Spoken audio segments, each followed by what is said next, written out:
AI summit లో youth Congress నిరసన చేయడంపై కేంద్ర మంత్రి కిషన్ రెడ్డి ఫైర్ అయ్యారు.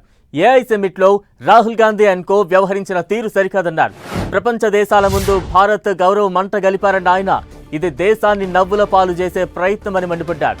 దేశ ప్రజలను అవమానించేలా కాంగ్రెస్ నేతలు వ్యవహరించారని ఫైర్ అయ్యారు కిషన్ రెడ్డి.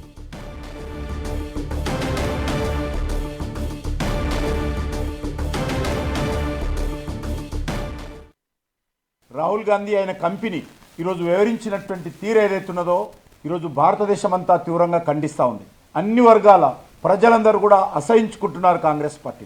వేలాది మంది ప్రపంచ దేశాల ప్రతినిధుల ముందు, వేలాది మంది భారతీయ సంబంధించినటువంటి కంపెనీల ముందు తమ భవిష్యత్తు బాగుపడాలి, మా దేశం ప్రపంచ దేశాలలో అగ్రగామిగా ఉండాలని కోరుకునేటువంటి వేలాది మంది యువకుల ముందు ఈరోజు కాంగ్రెస్ పార్టీ కార్యకర్తలు వివరించినటువంటి తీరు భారత్ మంటపంలో సిగ్గుమాలిన చర్య. ఇది గ్లోబల్ సదస్సులో చేసినటువంటి వాళ్ళ వ్యవహారము, చేసినటువంటి నిరసన కార్యక్రమం ఇది 140 కోట్ల మంది ప్రజలకు వ్యతిరేకంగా చేసినటువంటి ప్రదర్శన. ఇది 140 కోట్ల మంది ప్రజలను అవమానం చేసేటువంటి ప్రదర్శన.